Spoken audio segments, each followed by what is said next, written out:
Today we'll try to learn,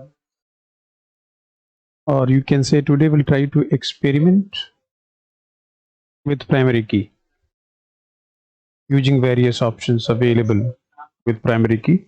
Let's do it. So for this,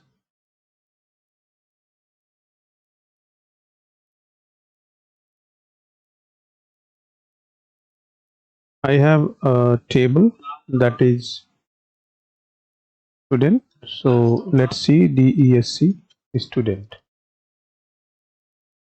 So this table is not having any primary key. First of all, I will try to add some records without primary key. Let's do it.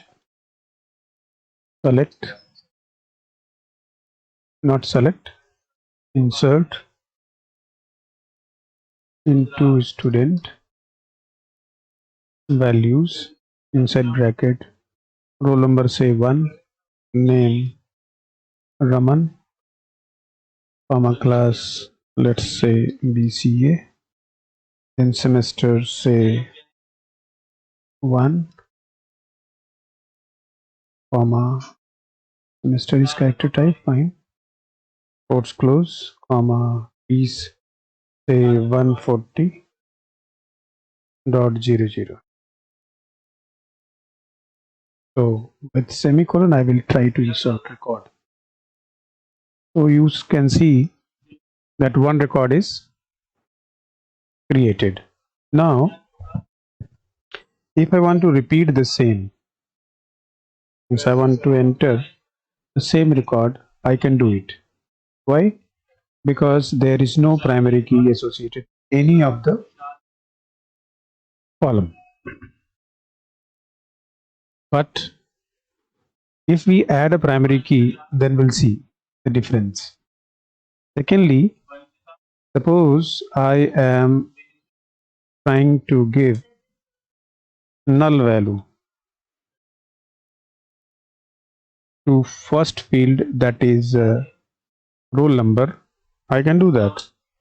See it here, means suppose this is your primary key candidate, or you want to create a primary key but you have not added. In that case, that primary key can have a repeated value, that is 1 and 1 2 times. Null also means a person or a record can be inserted without roll number, which is not a good thing, a good process, good system. Let's see the records. Select star from student. You can see it here. Roll number is repeated. I can insert null data into a field. This we can do if we have not implemented primary key. Okay, now I'm going to delete all these records. Delete from student. I have deleted all. Then I have done commit, made all the changes permanent. Now I will add a primary key to student table. This description is DESC student. This is the table, and I want to make roll number as a primary key.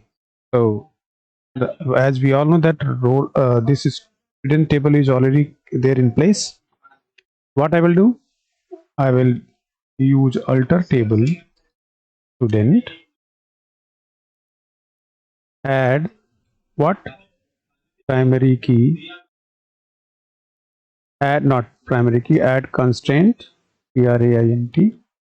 Constraint name is to dent underscore PK, means primary key. Constraint type is primary key, and the name of the column is roll number. By doing this, I was able to create primary key. Let's check. DESC student. See, here null was blank, but here it shows not null, means now this roll number column is a primary key column now. Let's try again with some addition into it.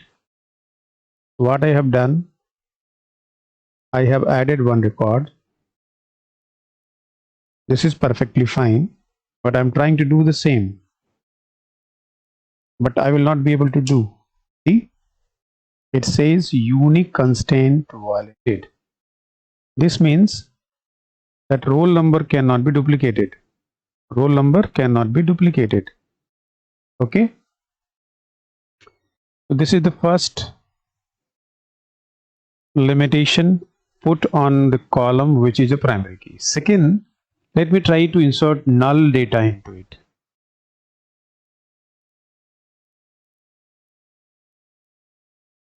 Let's see here only. So I will try to enter null data over here. NUL.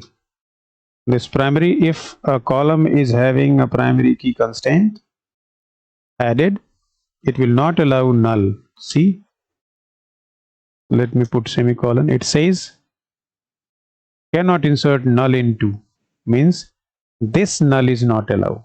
This is possible only if a primary key, if a column is associated, or if a column is added with the primary key, or a column is a primary key. Means if a column is primary key, then you cannot enter duplicate data into it, and you cannot enter null data into it. This I have just proved with you. See, this is, it says unique, means duplicate data. This one I was trying to enter it again, not allowed. I was trying to enter null. This is simply rejected by the constraint that is called primary. This is one thing. Now let's disable it. Alter table student. Then I'm going to add constraint, table constraint, constraint underscore pk. So this says table third, means now I have disabled primary key. Means what? Now I can enter what? Duplicate data into primary key field. I can put null into it. Let's check. When you have disabled it, whether it allows to enter duplicate data or not.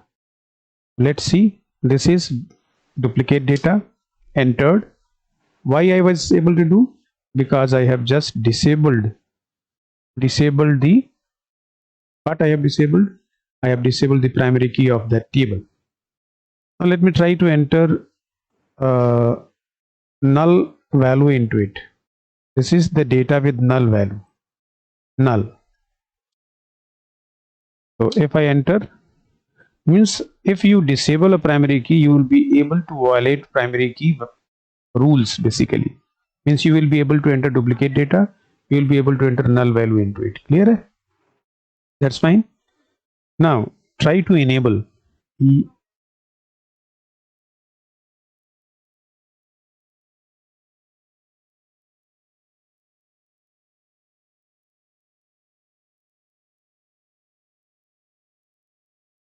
alter table. What you need to do, let me enable enable what? Constraint, then constraint name, that is called student underscore pk, student underscore pk. I have enabled, but it said cannot validate primary key violated. You all know that. I have just entered a duplicate value here. I have just entered null value here. Because of this, I was not able to enable primary key. Let's see. What I'm going to do, I'm going to delete that record. So delete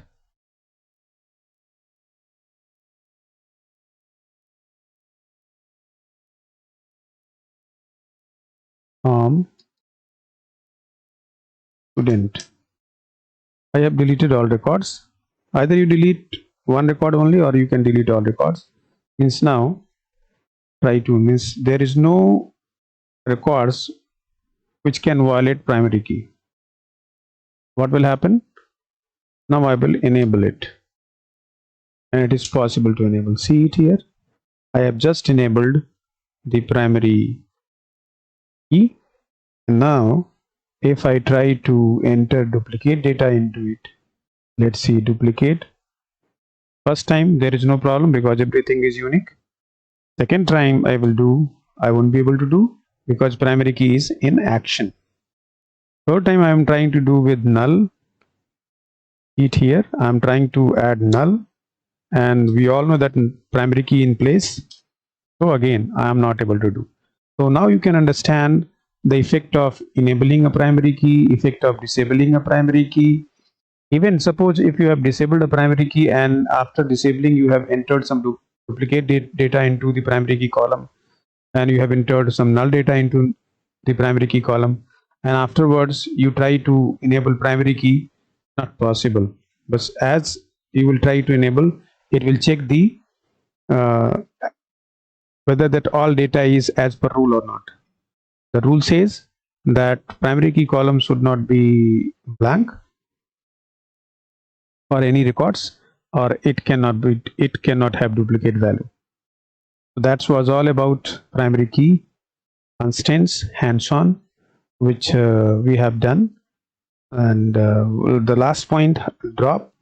So let's do it. Alter table table student, drop constraint,